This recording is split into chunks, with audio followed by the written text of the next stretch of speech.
നാടൻ കുമ്പളങ്ങ കറി ആയാലോ? നല്ലൊരു ചോറിൻ്റെ ഒക്കെ കൂടെ ഒഴിച്ച് കഴിക്കാൻ പറ്റിയ ഒരു അടിപൊളി നാടൻ സ്റ്റൈലിലെ ഒരു കുമ്പളങ്ങ കറിയാണ്. കുമ്പളങ്ങ വെച്ചിട്ട് നമ്മൾ ഹൽവ ഉണ്ടാക്കും, അതല്ലാതെ പല പല പല തോരൻ ഉണ്ടാക്കും, അങ്ങനെയൊക്കെ ഉണ്ടാക്കും കേട്ടോ.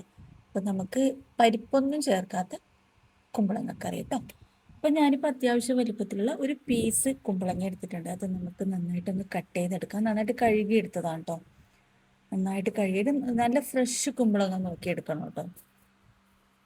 അതല്ലെങ്കിൽ ഇച്ചിരി വാടിയതൊക്കെ ആണെങ്കിൽ ആ ഒരു ടേസ്റ്റ് കിട്ടത്തില്ല. അപ്പോൾ അതുകൊണ്ടാണ്. അപ്പം നമ്മൾ ആ കുമ്പളങ്ങ അരിഞ്ഞെടുത്തിട്ടുണ്ട്. അതിൻ്റെ കുരുവൊക്കെ കളഞ്ഞ് തൊലിയൊക്കെ കളഞ്ഞിട്ട് അത്യാവശ്യം വലുപ്പത്തിൽ അരിഞ്ഞെടുത്തിട്ടുണ്ട്. അതിലേക്ക് ഒരു പഴുത്ത ഒരു നല്ല വലുപ്പത്തിലുള്ള ഒരു തക്കാളി, പിന്നെ 3-4 പച്ചമുളക് നടുകെ കീറിയിട്ടിട്ട് കൊടുത്തിട്ടുണ്ട്. ആവശ്യത്തിന് ഉപ്പും മഞ്ഞൾപ്പൊടിയും കൂടി ഇട്ടിട്ട് ഇത് നമുക്കൊന്ന് വേവിച്ചെടുക്കണം.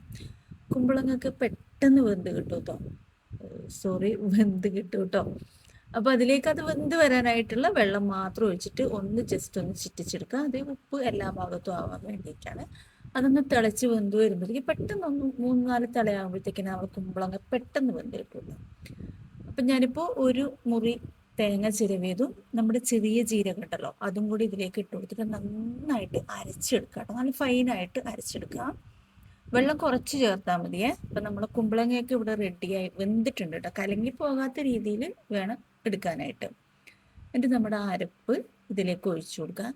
ഇത് പൊളിച്ച് ഈ എന്താ പറയുക, പൊളിച്ചല്ല, തിളച്ച് തിളച്ച് പൊട്ടിപ്പോകരുത് കറി. അതായത് നമ്മൾ വെള്ളക്കറിയൊക്കെ ഉണ്ടാക്കുന്ന സമയത്ത് പൊട്ടിപ്പോകാതെ നോക്കും. ഒന്ന് തിള പൊട്ടി വരുമ്പോൾ ഒന്ന് ഇളക്കി കൊടുക്കുക കയ്യിൽ വെച്ചിട്ട്. എന്നിട്ട് നമ്മുടെ കടുകും കറിവേപ്പിലയും വറ്റൽമുളകും നല്ല നാടൻ വെളിച്ചെണ്ണയും താളിച്ച് വയ്ക്കുക. അപ്പോൾ ഇത്രയേ ഉള്ളൂ. Thank you for watching my video.